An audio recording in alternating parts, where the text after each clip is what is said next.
नमस्कार दोस्तों, तो आपका स्वागत है एक नए वीडियो में। तो आइए हम बहुत तेज़ी से रैपिड फायर राउंड की तरह यूपीएससी प्रीलिम 2026 की परीक्षा के लिए इम्पॉर्टेंट फैक्ट्स देख लेते हैं, जो कि मैंने अपने नोट्स में से तैयार किए हैं, जो परीक्षा में आने के बहुत चांसेस हैं।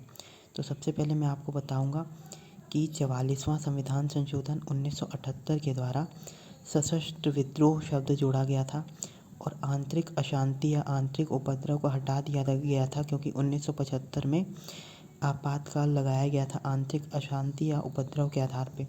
तो अब उसको सशस्त्र विद्रोह कर दिया गया है। अब अगला बताता हूँ। विधायी परिषद के जो सदस्य हैं, जो लेजिस्लेटिव काउंसिल होती है, वो भारत में 6 राज्यों में है, जिसमें उत्तर प्रदेश, महाराष्ट्र, कर्नाटक, आंध्र प्रदेश, तेलंगाना इन राज्यों में है, मुख्य रूप से बिहार में। तो आप देखिए इसमें कि जो अपना इस्तीफ़ा है उसके जो सदस्य हैं वो चेयरमैन को देखते हैं, सभापति को। राष्ट्रपति शासन अधिकतम 3 वर्षों तक किसी राज्य में लागू हो सकता है। राष्ट्रपति को हटाने के लिए सदन की कुल संख्या का 2/3 बहुमत देना जरूरी है। और विधान परिषद जो है, संविधान के अनुच्छेद 168-69 में इसका उल्लेख है। इसके अलावा अभिलेख न्यायालय जो है वो उच्चतम न्यायालय और उच्च न्यायालय दोनों है।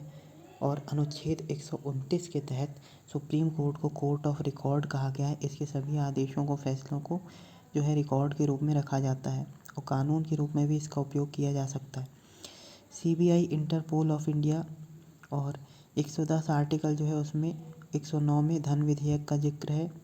धन विधेयक के लिए संयुक्त बैठक नहीं बुलाई जा सकती। 111 में राष्ट्रपति की वीटो पावर, 108 में संयुक्त बैठक और 117 में वित्त विधेयक है।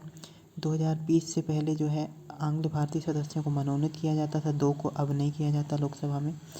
आर्टिकल 44 में यूसीसी दिया है। आर्टिकल 50 में शक्तियों का पृथक्करण है। आर्टिकल 39A में मुफ्त विधिक सहायता है। आर्टिकल 51 में international peace and dispute resolution है। फिर आपको ध्यान रखना है, आपातकाल के समय लोकसभा को केवल 1 वर्ष के लिए कार्यकाल बढ़ाया जा सकता है और ऐसा अनिश्चित काल के लिए किया जा सकता है। 1-1 वर्ष बार बार बढ़ाया जा सकता है, जबकि आपातकाल को केवल 6 महीने के लिए अनिश्चित बार बढ़ा सकते हैं, 6-6 महीने बढ़ा सकते हैं। मूल कर्तव्य हो गए, नीति निर्देशक तत्व हो गए। प्रस्तावना जो है वो एनफोर्सेबल या नहीं है, आप सुप्रीम कोर्ट या कोर्ट में जाकर नहीं कह सकते कि इसको लागू किया जाए। आर्टिकल 79 में संसद, लोकसभा, राज्यसभा, राष्ट्रपति का जिक्र है, ध्यान रखिए आप। और लोकसभा जो है 81 में है, राज्यसभा 80 में है। और आप ध्यान दीजिए, 48A में वन्य जीव संरक्षण के बारे में, 43B में सहकारी समिति है।